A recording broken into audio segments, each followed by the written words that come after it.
ओम शांति।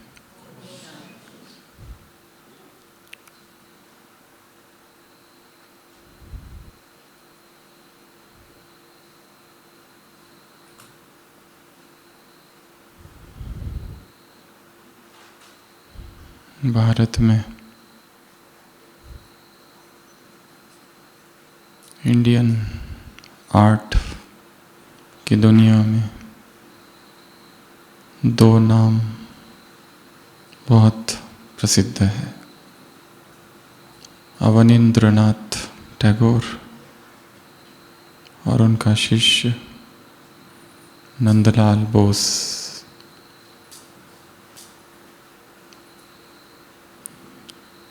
अवनींद्रनाथ टैगोर को father of modern Indian art revival कहा जाता है और नंदलाल बोस को master artist of Indian soul.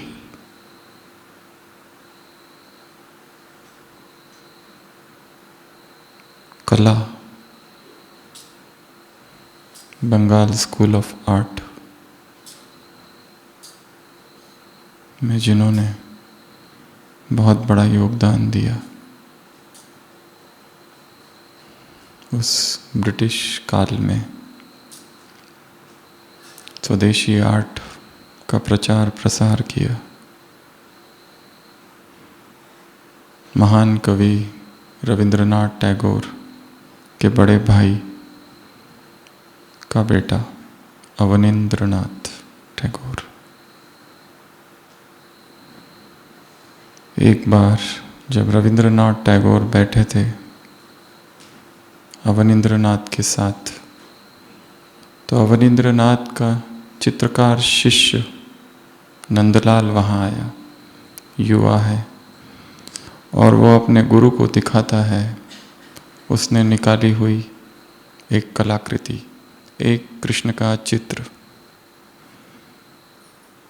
Krishna Janmashtami आने वाली है और शिष्य अपने गुरु को अपने हाथों से निकाला हुआ चित्र दिखाने आता है।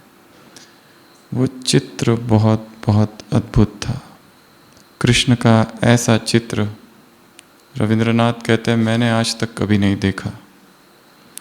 और जब वो चित्र नंदलाल ने अपने गुरु, अपने मास्टर अवनींद्रनाथ को दिखाया, तो अवनींद्रनाथ ने वो चित्र देखा और फेंक दिया। ये कैसा चित्र निकाल के आए हो? इससे अच्छा तो बंगाल के जो छोटे छोटे गांव में आर्टिस्ट होते हैं, पेंटर्स होते हैं, पटिया जिनको कहते हैं, वो निकालते हैं। जाओ उनसे जाके सीखो। ऐसा चित्र, ये भी कोई चित्र है? ये कैसा चित्र तुमने निकाला? और नंदलाल वहाँ से चला जाता है। रविंद्रनाथ टैगोर वहाँ बैठे हैं। उनको आश्चर्य होता है कि ऐसा चित्र तो ये खुद नहीं निकाल सकता। जो उनके बड़े भाई के बेटे थे, मुझे पता है इन्होंने क्या क्या किया अब तक, ये खुद ऐसा चित्र नहीं निकाल सकते। वो पूछते हैं, पर इससे पहले कि वो कुछ पूछे अपने भतीजे से, अवनींद्रनाथ जब नंदलाल चला जाता है तो उस चित्र को उठाते हैं और रो रहे हैं। ये देखकर रविंद्रनाथ को और ज़्यादा आश्चर्य होता है और उनसे कहता है कि जहाँ तक मेरा ख्याल है आपने भी कभी ऐसा चित्र नहीं निकाला होगा।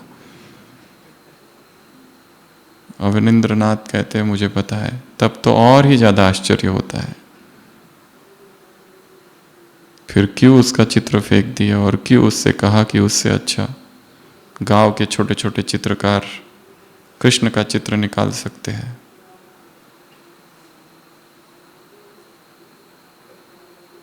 अवनींद्रनाथ कहते हैं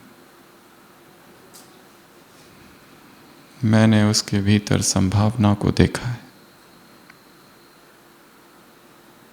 मैंने उसके भीतर ऐसी क्षमताओं को देखा है, यदि मैं उससे कहता कि बहुत अच्छा है और बहुत ठीक है, तो वो शायद यही रुक जाता और फिर आगे न बढ़ पाता।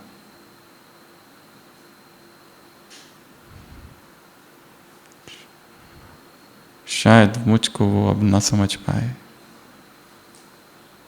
पर ये मैं किसी और मेरे शिष्य से नहीं कह सकता, केवल उसी को कहा।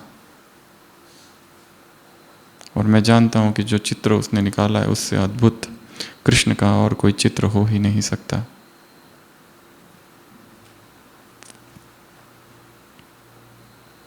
वो नंदलाल 3 साल के लिए गायब हो जाता है। 3 साल गांव गांव में घूमता है, छोटे छोटे चित्रकारों से मिलता है जो 2-2 पैसों में कृष्ण का चित्र बेच रहे हैं। उनसे पूछता है कि मुझे सिखाओ, तुम लोग ये कैसे सीखते हो। और 3 साल के बाद वो वापस लौटता है और अपने गुरु को धन्यवाद देता है। अवनींद्रनाथ टैगोर ने 1951 में शरीर छोड़ा है और नंदलाल बोस ने 1966। उम्र का अंतर है। अवनींद्रनाथ बूढ़े हो गए, बूढ़े हैं। शिष्य खड़ा है, धुंधला सा दिखाई दे रहा है। धन्यवाद करता है कि आपने जो करुणा मुझ पर बरसाई, करुणा, द क्रूएल कंपैशन, मैं कैसे धन्यवाद करूं। मेरे अंदर जो छिपा था वो मुझे आज पता चला इस खोज में। मेरे अंदर जो दबा था, जो संभावनाएं थी, जो पोटेंशियल था, अस्तित्व कठोर होता है। अस्तित्व की करुणा कठोर है, परंतु जितनी योग्यता अधिक उतनी परीक्षाएं अधिक, जितनी योग्यता और संभावनाएं अधिक उतनी अस्तित्व की डिमांड, मांग भी अधिक। It is the existence demand for excellence, the unflinching cruel compassion. सब कुछ जो हो रहा है, सब कुछ जो घटित हो रहा है, वो हमें संपूर्णता की ओर ले जा रहा है। जीवन के सारे कटु अनुभव, जीवन के संघर्ष, जीवन की परीक्षाएं एक कठोर करुणा है, क्रूएल कंपैशन, जो हमें वहां तक पहुंचाना चाहती है जिसकी योग्यता हम में है। और जो आत्मा जितनी अधिक योग्य, उतनी अधिक परीक्षाएं,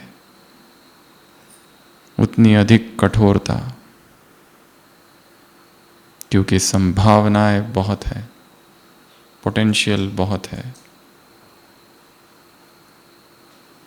इसलिए शिष्य अपने गुरु का धन्यवाद करता है कि आपने मेरा चित्र फेंक दिया। न फेंका होता तो मैं गांव गांव नहीं भटकता, न फेंका होता तो जो भीतर अदृश्य है वो प्रकट ना होता।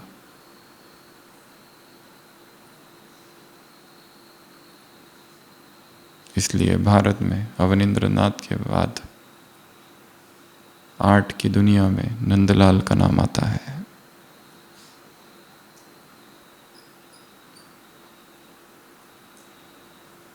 Master artist of India soul.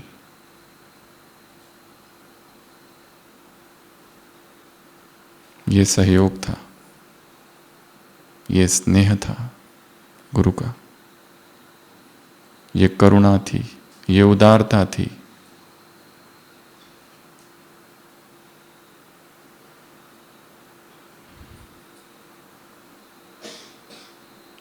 चाहे गुरु की कहो या अस्तित्व की कहो या ड्रामा की।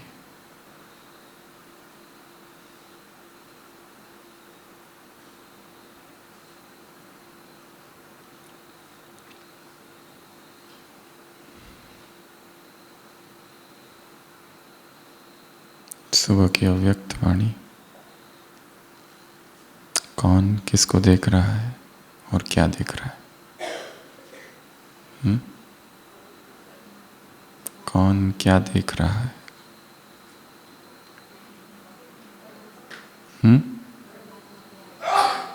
परमात्मा प्यार के अधिकारी, प्रभु प्यार के पात्र।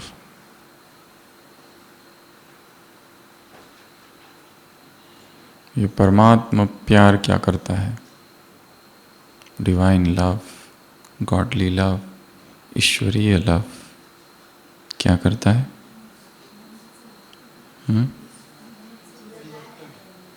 मेहनत से मुक्त करता है। और क्या करता है? जीवदान है। ब्राह्मण जीवन का आधार है, ब्राह्मण जीवन का जीवदान है। मेहनत से मुक्त करता है, निस्वार्थ है। ऐसा निस्वार्थ प्रेम संसार में और कहीं नहीं हो सकता, क्योंकि परमात्मा स्वयं निराकारी और निरंकारी है। उसका प्रेम निस्वार्थ है। मनुष्य देहधारी है, देह की सीमाओं में बंधे है, इसलिए स्वार्थी है। इस जगत में निस्वार्थ प्रेम कहीं हो नहीं सकता।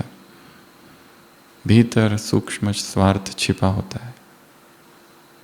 इसलिए एक परमात्मा प्रेम ही है जो निस्वार्थ है। एक परमात्मा प्रेम ही है जो लवलीन करता है। एक परमात्मा प्रेम ही है जो मेहनत से मुक्त करता है। एक परमात्मा प्रेम ही है जो हर कार्य सहज करता है। एक परमात्मा प्रेम ही है जिससे सारी आत्माएं स्नेही और सहयोगी बन जाती है। एक परमात्मा प्रेम ही है जो आधार है। एक परमात्मा प्रेम ही है जो जीवदान है। एक परमात्मा प्रेम ही है जो जिसके बिना जीवन सूखा सूखा रमणीक नहीं।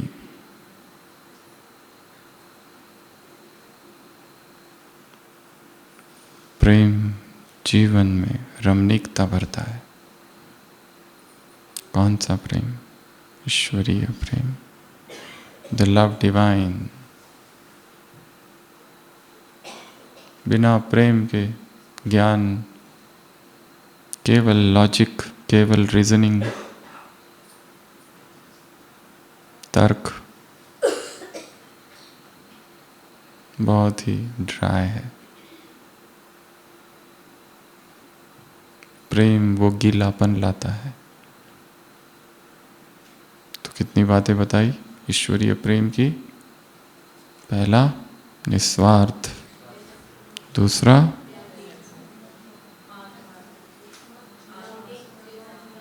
लवलीन, ब्राह्मण जीवन का आधार, जीवदान,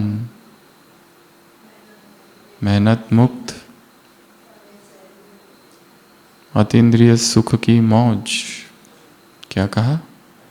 अतीन्द्रिय सुख की मौज, मेहनत से मुक्त और स्नेह और सहयोग और संसार के आकर्षण से परे ले जाने वाला है। एक तरफ संसार है, एक तरफ ईश्वर।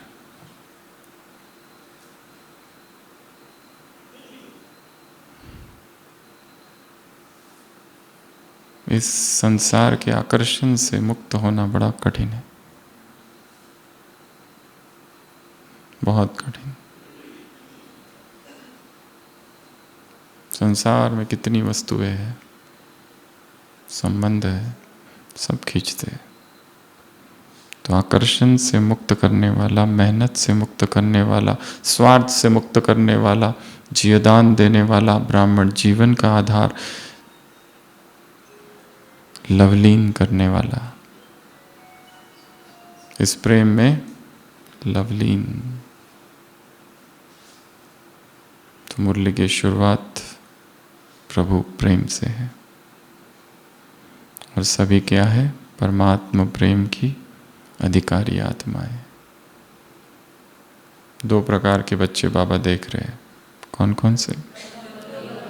एक लवली और दूसरे लवलीन। लवली शायद सभी बने हैं, परंतु लवलीन प्रेम में डूब जाना, प्रेम में समा जाना, प्रेम में लीन हो जाना। लव और लीन दो शब्दों से बना ये शब्द, अंग्रेजी और हिंदी। लव में लीन। ऐसे बच्चों की क्या निशानी है?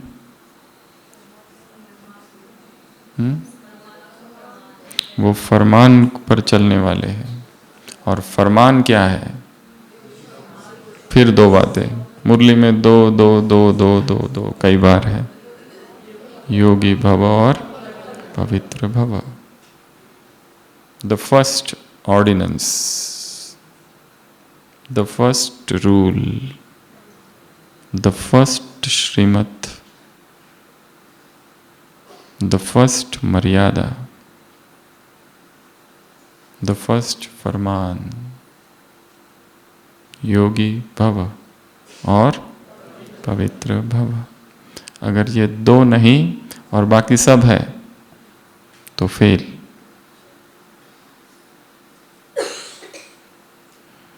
इसलिए योगी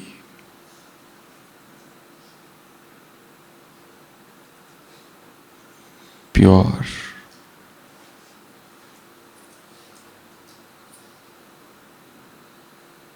जितनी प्योरिटी अधिक उतना कॉन्फिडेंस ज्यादा, जितनी प्योरिटी कम भीतर आत्मग्लानि।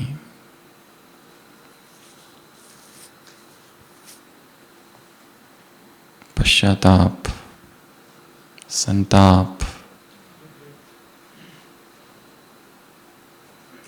एक कुंठा, एक फ्रस्ट्रेशन, उलझन, मुश्किल, मेहनत, द्वंद्व।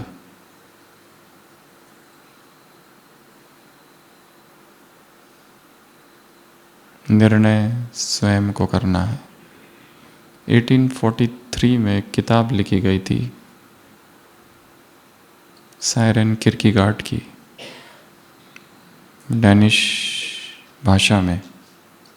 डेनमार्क के महान दार्शनिक किरकीगार्ड की लिखी किताब, इधर और। इधर और,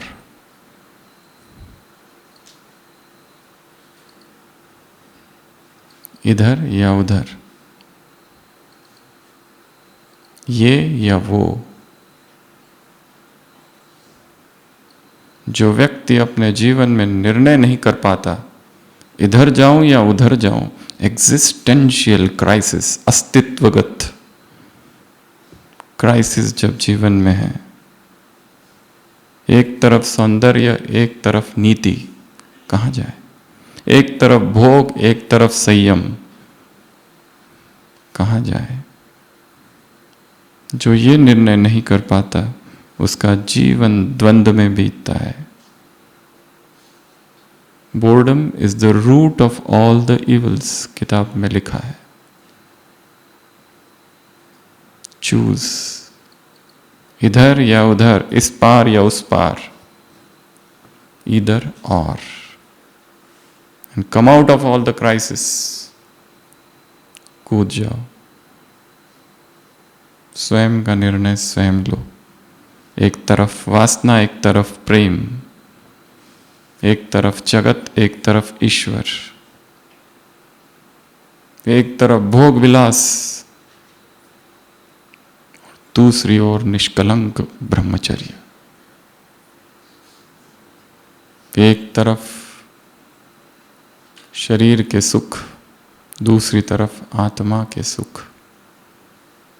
एक तरफ मनुष्यों का प्यार, दूसरी तरफ परमात्मा प्रेम डिसाइड।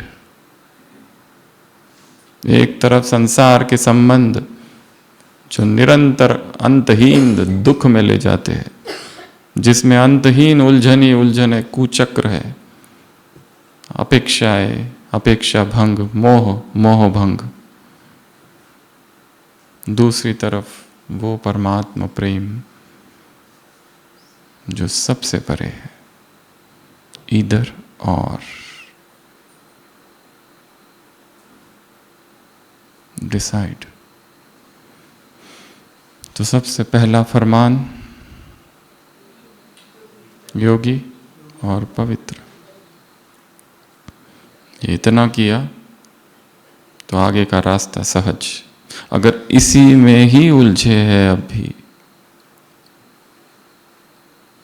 टच बॉर्न हैप्पीनेस, स्पर्श से उत्पन्न सुख,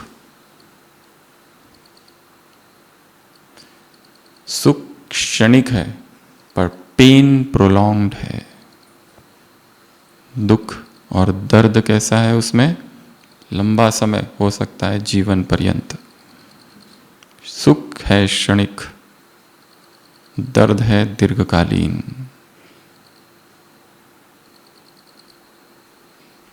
इधर और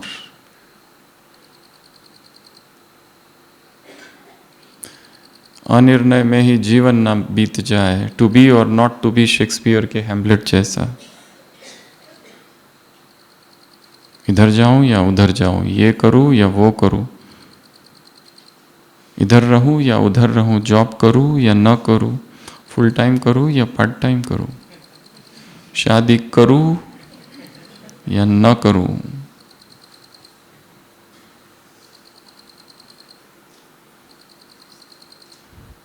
To be or not to be, that is the question.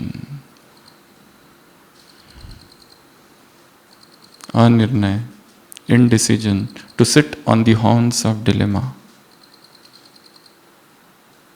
between Sila and Saibdis. क्या करूं, क्या करूं, किससे पूछूं? और ऐसा व्यक्ति क्या करता है, हर एक से पूछता ही रहता है।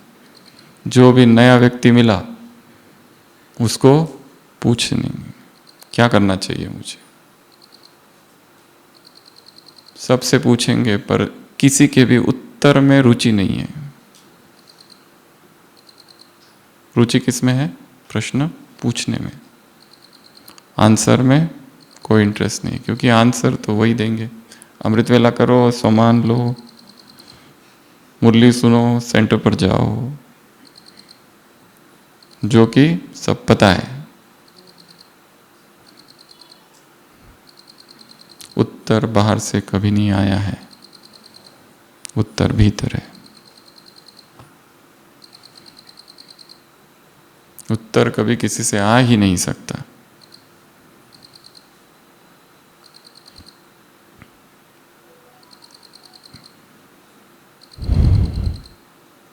बाबा ने कहा इस प्रेम में परसेंटेज है। क्यों?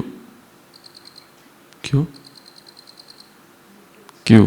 लीकेज है, लीक हो रहा है, कहीं से निकास हो रहा है, कहीं से कुछ ना कुछ झर रहा है। Spillage, stop the leakage. ईश्वरीय प्रेम, एक ही पालना, एक ही पढ़ाई, एक ही बाप, सब कुछ एक समान, फिर भी क्यों? क्योंकि दो लीकेज है। और लीकेज कौन से है? एक तो ये संसार खींचता है और दूसरा पुराने संस्कार, अपनी ही आदतें, अपने ही स्वभाव, अपनी ही कंडीशनिंग, अपना ही माइंडसेट, अपनी ही बिलीफ सिस्टम, अपनी ही बनी हुई फिक्स्ड दिनचर्या, जिसको हम तोड़ना नहीं चाहते, रीराइट नहीं करना चाहते उसको। अपना ही माइंड प्रोग्रामिंग, एक प्रोग्राम बनाया है, उस अनुसार हम चल रहे हैं। एक कंडीशनिंग है, एक प्रोग्राम है, एक फिक्स्ड रूटीन है, एक हैबिट है, एक एडिक्शन है, एक बिलीफ सिस्टम है, एक मान्यता है, एक विचारधारा है, and we don't want to break. उसके बाहर हम देखना ही नहीं चाहते कि इससे परे भी कुछ और है, कोई और है जो कोई और किसी और प्रकार की दिनचर्या बिता रहा है, इससे भी ऊपर, इससे भी परे, इससे भी हायर कुछ और है, कुछ और। हर व्यक्ति उस कुएं में जन्मा हुआ बड़ा हुआ मेंढक की तरह है, कुपमंडुक, जो सोचता है यही समुद्र है। और जब समुद्र से कोई मेंढक आता है और कहता है कि तुम इसको समुद्र में मानते हो, वो कहता है हाँ यही समुद्र है, देखो कितनी मैं छलांग लगाता हूँ, यहाँ से वहाँ छलांग लगा के दिखाता है। किसको दिखाता है? समुद्र से आए हुए उस मेंढक को, और कहता है देखो कितना बड़ा है ये। और जब समुद्र वाला मेंढक कहता है कि ये कुछ भी नहीं, इससे बहुत बड़ा है, तब बहुत नाराज होता है वो, जाओ यहाँ से, यही समुद्र है और यही सब कुछ है, तुमको कुछ पता नहीं, निकल जाओ यहाँ से, मेरे जीवन से बाहर। नहीं जाओगे तो विद्रोह करेंगे, विरोध करेंगे, निकाल देंगे। एक है संसार और दूसरा है संस्कार, और उसके पीछे एक विशेषण जोड़ा है पुराना। ये पुरानी दुनिया है, पुराना संसार है।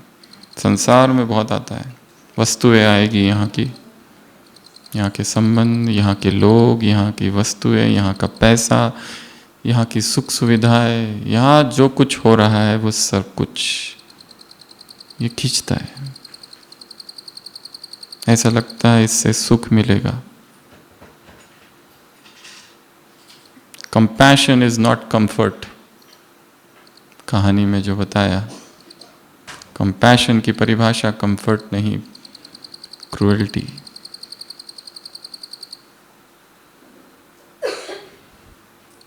जो जितना कंफर्ट जोन में है वहाँ ग्रोथ नहीं है। Growth starts when you come out of comfort zone. जब हम अपनी सुविधा क्षेत्र से बाहर निकलते हैं तब विकास आरंभ होता है। Live dangerously. तूफान की ओर मोड़ दे नाविक, मेरी नाव उस तूफान की ओर मोड़।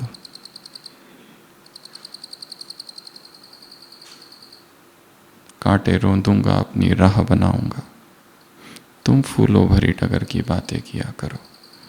मैं गोताखोर, मुझे गहरे जाना होगा, तुम तट पर बैठ भंवर की बातें किया करो। अज्ञात में प्रवेश करना, अननोन में छलांग लगा देना, एक बल एक भरोसा के आधार पर।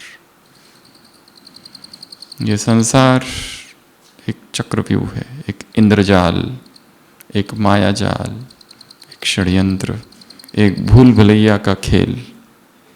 Below the chips oasis.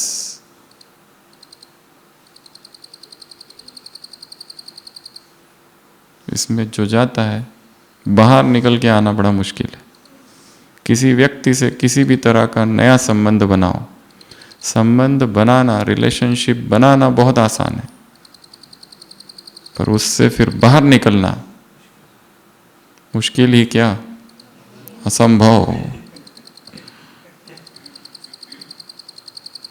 10 साल भी हो गए, 20 साल भी हो गए, फिर में दिल में आस है और दिल में प्यार है और यादें हैं। बहुत मुश्किल।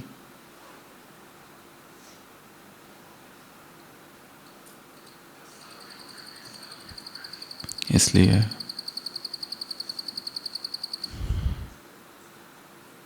बाबा ने कहा ये एक लीकेज है जो खींचता है। सिट डाउन और एनालाइज करो। ये सारा संसार, ये सारे व्यक्ति, ये सारी सुख सुविधाएं, ये पद, ये पोजीशन, ये पोस्ट, ये पैसा, ये बैंक बैलेंस, सब एक तरफ।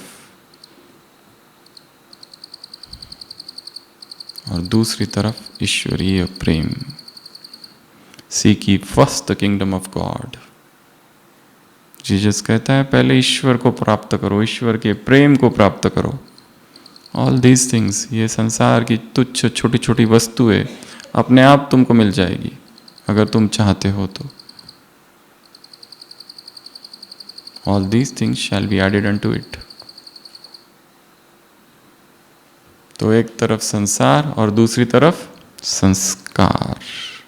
कौन से संस्कार? 4 प्रकार के संस्कार गिनाए हैं मुरली में। आदि, अनादि, अंत। ये तीनों ही श्रेष्ठ है। आदि, अनादि परम धाम, आदि सतयुग, और अंत के फरिश्ता या ब्राह्मण। ये श्रेष्ठतम संस्कार है। गड़बड़ कहाँ है? द मिडल संस्कार्स, बीच के जो संस्कार है। एक प्रयोग घर पे कर सकते हैं, यहां मत करना, घर जाने के बाद करना। एक थाली लेना है, उसमें मिट्टी या तो रेत, और उसमें अपना वो संस्कार लिखो जो जाता ही नहीं।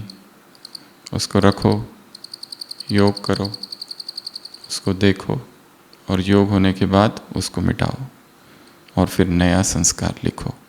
फिर से योग करो, और फिर से देखो कि ये अब मेरा संस्कार है।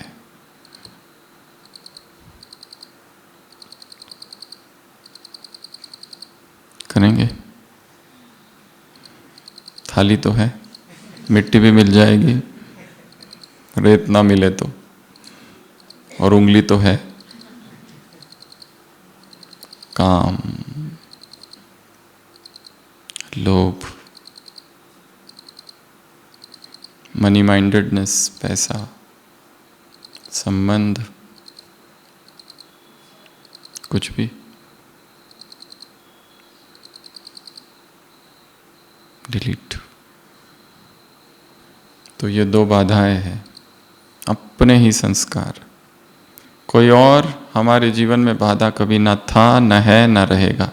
जो बंधन है वो कहाँ से बनाए हैं? हमारे अपने हैं। हमारे ही भीतर है सब कुछ, सारी हलचल, सारे बंधन, सारी उलझन, वायरिंग, गांठे, रीवायरिंग, रिकंडीशनिंग, डीप्रोग्रामिंग, रीप्रोग्रामिंग, रीराइटिंग। नया प्रोग्राम बनाना है, नई कंडीशनिंग करनी है, और उसकी विधि है रेपिटिशन। रिपीट करते जाओ, रिपीट करते जाओ, अफर्म करते जाओ। समान, रिपीट, समान, रिपीट। 3 दिन करो। कुछ भी चेंज करना है, चाहे भोजन, चाहे दिनचर्या, एनीथिंग, 3 दिन का पहले बनाना है।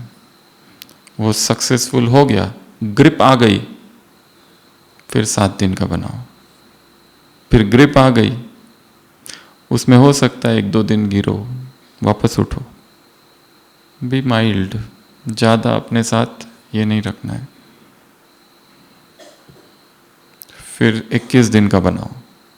फिर वो मास्टरी हो गई तो 3 मास का, वो मास्टरी हो गई तो 6 मास का। एक एक दिन सजगता का हो, एक एक दिन सेल्फ चेकिंग का हो। ब्रह्मा का उदाहरण दिया है मुरली में, खुद की चेकिंग।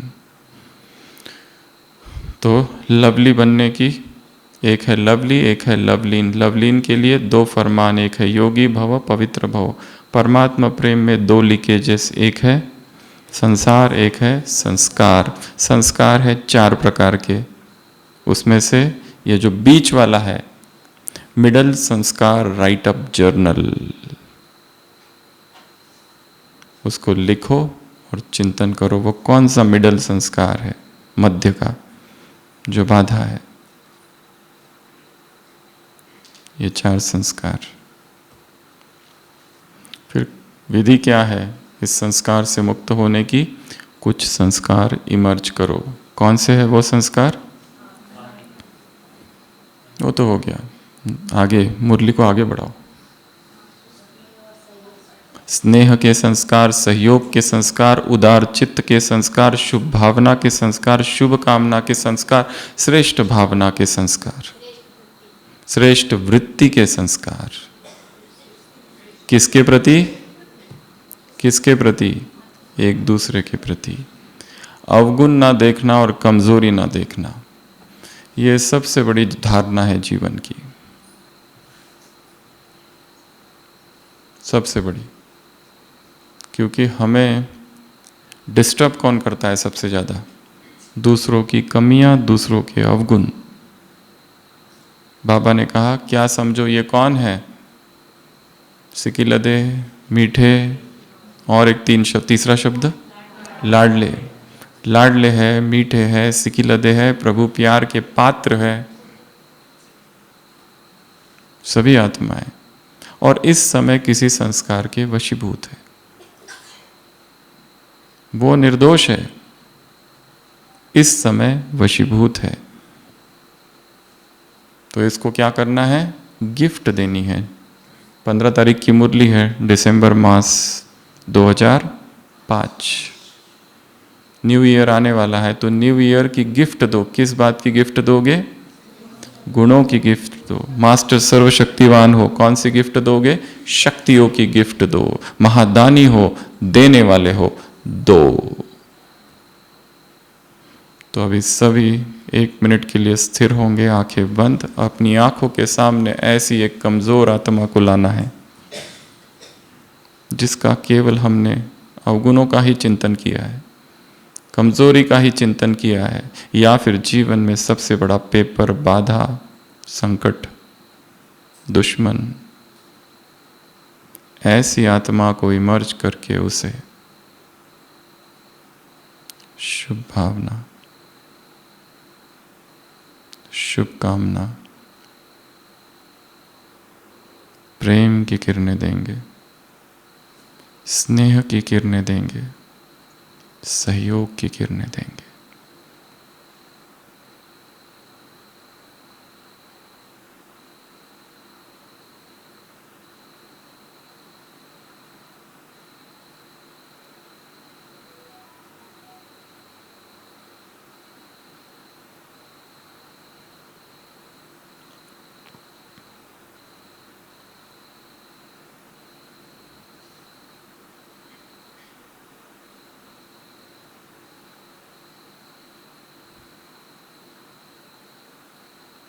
शांति। एक और मेडिटेशन है जिसको कहते हैं फिंगर मेडिटेशन। एक एक उंगली को दबाना है, और जब जब दबाएंगे उस समय ये विजुअलाइज करेंगे कि मैं शक्ति दे रहा हूँ, प्रेम दे रहा हूँ। जो देना है वो क्षमा, क्षमा। हमने कितनी आत्माओं को माफ नहीं किया है, गांठे हैं भीतर, क्योंकि उन्होंने काम ही ऐसे किए हैं। ऐसा हम सोचते हैं। और हो सकता है उनकी वो करुणा हो सकता है वो अवनींद्रनाथ टैगोर समान हो और हम वो नंदलाल। वो चाहते हैं कि 3 साल तक हम भटके, क्योंकि उन्होंने हमारे भीतर की उन संभावनाओं को देख लिया है, हमारे भीतर छिपे हुए फरिश्ते स्वरूप को देख लिया है, और उन्हें पता चला इनमें सहनशीलता बहुत कम है। इसलिए अपने ज्ञान योग का त्याग कर करुणामय हृदय से हमें संपूर्ण बनाने के पुरुषार्थ में लगे हैं। तो उनके प्रति क्या होना चाहिए? थैंक्स, क्षमा, प्रेम, स्नेह, सहयोग। तो कभी कभी बैठे बैठे एक एक उंगली को दबाते जाना। स्नेह की किरणें दे रहा हूँ, प्रेम की किरणें दे रहा हूँ, सहयोग की किरणें दे रहा हूँ, क्षमा दे रहा हूँ, धन्यवाद का भाव, या फिर क्षमा मांगना।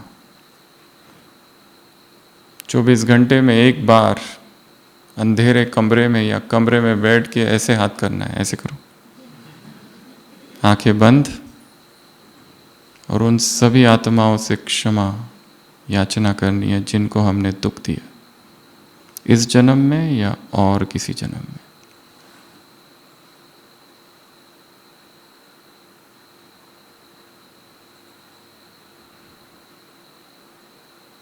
हे आत्मा, मैं क्षमा प्रार्थी हूं।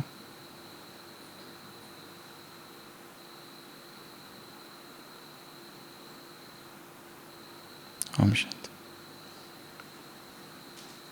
तो स्नेह दो, सहयोग दो, उदार बनो, मास्टर सर्वशक्तिवान हो, महादानी हो, दो, लाडले है, सिकिलदे है, और क्या है?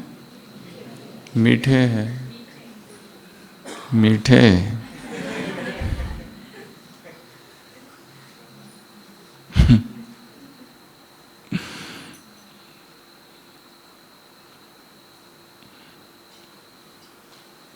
एक राजा मंदिर में गया। सुबह सुबह का समय था, अभी पूरा प्रकाश भी नहीं था। हाथ जोड़े मूर्ति के सामने भगवान से प्रार्थना कर रहा था, हे प्रभु, तुम ऐसे हो, तुम वैसे हो, तुम ये हो, तुम वो हो। और वो हो जाने के बाद वो अपने विषय में कहने लगा कि मैं तुच्छ हूँ, मैं भिखारी हूँ, मुझे कुछ नहीं आता, मेरे जैसा तो ना कुछ और कोई है ही नहीं संसार में, मैं कुछ हूँ ही नहीं, तुम ही सब कुछ हो, मेरे जैसा दरिद्र कौन होगा इस संसार में। और तब वो देखता है उसी के बाजू में एक गरीब व्यक्ति खड़ा है, वो भी यही सब कह रहा है कि हे प्रभु, मैं दरिद्र हूं, मैं भिखारी हूं, मैं कुछ भी नहीं हूं, मैं ना कुछ हूं। तो राजा देखता है, तुम्हारी ये हिम्मत, मैं दरिद्र हूं, मैं कुछ नहीं हूं, मैं सब कुछ हूं, मेरे होते हुए तुम कैसे हो सकते हो। यहां पर भी अहंकार को चोट लगी है। यदि मैं सबसे विनम्र हूं तो मेरे से भी अधिक कोई विनम्र होने की कोशिश कर रहा है। अगर कोई कान में आके कह दे हमसे कि आपसे भी अधिक विनम्र वो है, सब तो कहते हैं मैं सबसे विनम्र हूं, हम्बल, मुझसे भी ज्यादा नम्र कोई है, ये बर्दाश्त के बाहर। ईगो लेस होना, इसलिए बाबा ने कहा एक परमात्मा ही निरंकारी है, इसलिए उसी का प्रेम निस्वार्थ है। हम में कितना अहंकार बढ़ा है, हर चीज का अहंकार, ज्ञान का पता नहीं कितना अहंकार है, कूट कूट के। इतना ज्ञान मुझ में है, इतने साल से है ज्ञान में, ये बताना भूलते नहीं। यहां पर रहते हैं, यहां पर है, वहां पर है, ये बताना भूलते नहीं है। उस ज्ञान का भी अहंकार, उस स्थान का भी अहंकार। एक तरफ स्वमान है जो बहुत सूक्ष्म चीज है, पर वो स्वमान अहंकार का रूप, स्वमान तो अहंकार को खत्म करने वाला है, बाबा ने कहा है, परंतु वो अहंकार शरीर से निकलता है, स्वमान आत्मा से निकलता है। हर चीज ने अहंकार से ही भरा है। स्वच्छता का अहंकार, ब्रह्मचर्य का अहंकार, प्यूरिटी का अहंकार, दिव्य गुणों का अहंकार, किसी स्थान पर रहने का अहंकार, इतने सालों से हम हैं उसका अहंकार, भगवान को जानने का भी अहंकार। अगर कोर्स कराने कोई आए और 10 प्रश्न पूछने लगे तो इरिटेशन होता है। पहले सुनो हम जो बोल रहे हैं, हम तुमको समझाएंगे आत्मा क्या है और परमात्मा क्या। हटाओ ये सब, तुम कौन हो, इंजीनियर, डॉक्टर, मूर्ख, ये कोई परिचय है। अब मैं तुमको समझाती हूं कि आत्मा का सच्चा घर कौन सा है। जो तुम घर समझ रहे हो घर है ही नहीं।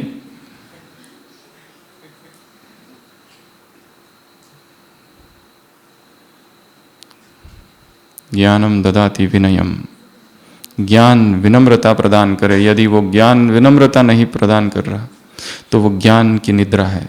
संसार के लोग अज्ञान की निद्रा में है, ब्राह्मण ज्ञान की निद्रा में। वो ज्ञान जो भ्रम उत्पन्न करता है और वो ज्ञान जो अहंकार को पोषित करता है, वो ज्ञान नहीं, अज्ञान से भी बदत्तर है। या वाद विवाद, क्रिटिसिज्म होने के बाद में सेफ केवल एक ही आत्मा रह सकती है, ईगोलेस। अगर क्रिटिसिज्म होता है और हर्ट होता है, अगर क्रिटिसिज्म होता है और इरिटेशन होता है, अर्थात अभी बहुत काम करना बाकी है। ईगो की परीक्षा में नापास।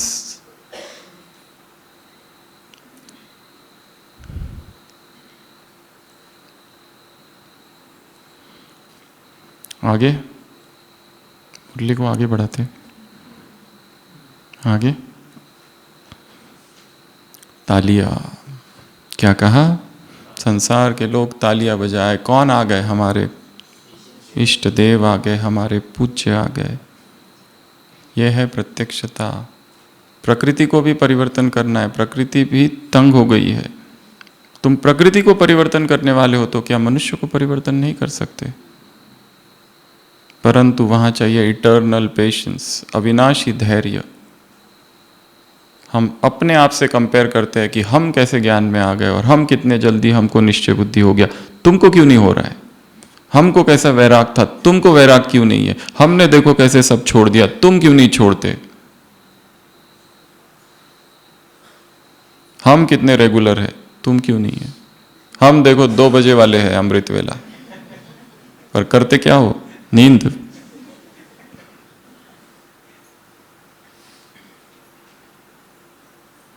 हम देखो मुरली का ऐसा अध्ययन करते, वैसा अध्ययन करते, याऊं हूं त्यों हूं। तुम क्यों नहीं करते? वो नहीं करेंगे। हर एक की कर्म की स्क्रिप्ट अपनी अपनी है, हर एक की कार्मिक जर्नी अपनी अपनी है। हमें किसी भी कार्मिक स्क्रिप्ट में, जर्नी में इंटरफियर हम नहीं कर सकते। हम विद डिटैचमेंट हम सलाह दे सकते हैं कि ऐसा करना चाहिए और छोड़ दो। बाबा भी क्या करता है? डिटैच्ड है, नहीं तो वो कितना दुखी हो गया होता कि मैंने तुम्हें 15 दिन पहले जो होमवर्क दिया था तुमने नहीं किया। क्यों नहीं किया? मैंने तुमको कहा था बाप समान बनना है, मैंने तुमको कहा था ये करो वो करो, संसार के आकर्षण से मुक्त हो जाओ, पवित्र बनो। हे पापी, मेरी सभा में आकर बैठे हो, गेट लॉस्ट। ऐसा कभी कहा उसने? नहीं, वो तो याद भी नहीं रखता उसने क्या कहा, खुद वो भी याद नहीं रखता। लास्ट 15 दिन पहले वाली मुरली में, करुणा सागर है, दया सिंधु, अल रहमान अल रहीम, ओशन ऑफ कंपैशन, कृपा सिंधु, दयानिधि, करुणा निर्झर बह रहा है। क्योंकि वो वर्तमान के संस्कार को देखता ही नहीं, वो ये देखता है कि ये महान आत्माएं, श्रेष्ठ आत्माएं हैं।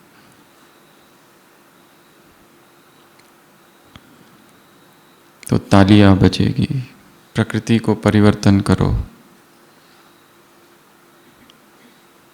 और क्या कहा मुरली में? दो बातें। पहली बात भोजन और दूसरी बात एक्सरसाइज। एक्सरसाइज करते रहनी है। स्पिरिचुअल जिम में spiritual gymnast, spiritual body builder बनना है।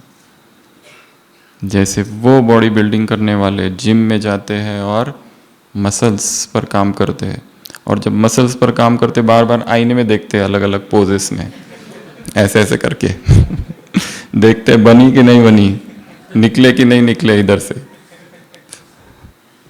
बार बार देखते हैं। जो फिल्म एक्टर होते हैं ना, वो शॉट होता है ना उनका, तो वो एक होने के बाद में तुरंत वो मेकअप वाला भाग के आता है और आईना लेके उस पर देखते ठीक तो है, फिर वापस नेक्स्ट, फिर से आता है वो मेकअप वाला, फिर ठीक करता है। कितनी बार करते हैं चेकिंग, तो बार बार चेकिंग करते हैं वो एक्टर्स। ये बॉडी बिल्डर्स क्या करते हैं? बार बार चेकिंग करते हैं। जो भी नया डॉक्टर बनता है कोई, जैसे कोई नया ऑर्थोपेडिक सर्जन बन गया, अभी अभी पोस्ट ग्रेजुएशन कंप्लीट किए, जब पहली सर्जरी करता है तो दूसरे दिन राउंड पे अपने बॉस को पेशेंट का एक्सरे दिखाता है, पोस्ट ऑप एक्सरे, कि कितना बढ़िया सा हुआ है देखो। बार बार दिखाता है, एक बार देखिए सर कैसा है, एकदम अलाइनमेंट है, ये जो डाला है रॉड एकदम परफेक्ट। बहुत खुशी होती है। सेल्फ चेकिंग किसकी exercise? Soul drill, spiritual drill, soul की कवायद, स्पिरिचुअल ड्रिल प्रैक्टिस। ब्राह्मण सो फरिश्ता सो देवता, बाबा ने कहा ये प्रैक्टिस करते रहो। और भोजन शुद्ध भोजन, निगेटिव और व्यर्थ क्या है? मलेच्छ भोजन है।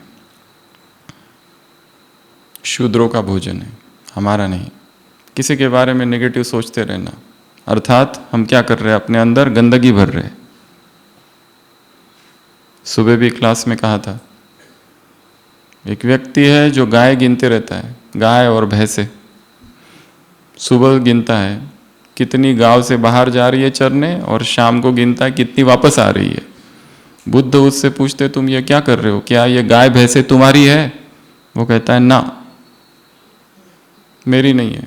दूसरों की गाय भैंसे कितनी सुबह बाहर जाती है गांव से और कितनी शाम को आती है, यही गिनते रहता है। दूसरों ने क्या किया, दूसरे क्या कर रहे हैं, दूसरे के पाप कितने हैं, दूसरे के पुण्य कितने हैं, तुम्हें उससे क्या? What is that to you? Mind your own business. तुम अपना देखो, हम कितने पानी में हैं।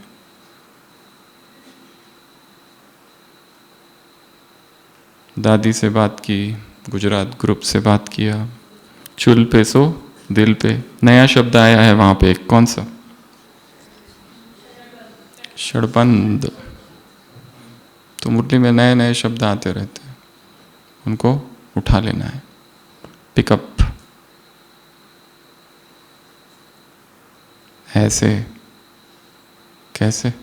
मन का मौन रखने वाली बच्चों को, ऐसे जो मन से समर्पित है उनके लिए सबका सहयोग समर्पित हो जाता है। ऐसे लवली बच्चों को, लवलीन बच्चों को, परमात्मा प्यार के पात्र बच्चों को, लाडले बच्चों को, सिकिलते बच्चों को, मीठे बच्चों को, ऐसे बोलो, स्नेही बच्चों को, सहयोगी बच्चों को, उदार चित्त बच्चों को, ब्रह्मा बाप समान बच्चों को, ऐसे पुराना संसार और पुराने संस्कार के आकर्षण से मुक्त बच्चों को, ऐसे ब्राह्मण कहाँ चढ़ने वाले? अच्छा, फरमान पर चलने वाले बच्चों को, योगी बच्चों को, पवित्र बच्चों को, ऐसे ऐसे ऐसे प्रकृति जीत बच्चों को, ऐसे हाँ, आत्माओं को परिवर्तित करने वाले बच्चों को, स्नेह देने वाले बच्चों को, सहयोग देने वाले बच्चों को, गुण अवगुण और कमजोरी न देखने वाले बच्चों को, ऐसे विजय माला में आने वाले बच्चों को, ऐसे मंडके बाबा ने कहा हाथ में हाथ डाल के चलने वाले बच्चों को, ऐसे सेवा देवी की सेवा की नई इन्वेंशन निकलेगी मन के मौन से। जैसे वो मन का मौन व्रत रखते हो, वैसे तुम मन का मौन रखते हो, उससे सेवा की नई इन्वेंशन निकालने वाले बच्चों को, ऐसे मास्टर सर्वशक्तिवान बच्चों को, ऐसे गुणों के गिफ्ट देने वाली बच्चों को, शक्तियों की गिफ्ट देने वाले बच्चों को, ऐसे महान योगी, ऐसे देवान से परे शुद्ध भोजन करने वाले बच्चों को, रूहानी ड्रिल करने वाले बच्चों को, बाप दादा का याद प्यार, गुड नाइट और नमस्ते। हम रूहानी बच्चों की, रूहानी बाप दादा को याद प्यार, गुड नाइट और नमस्ते।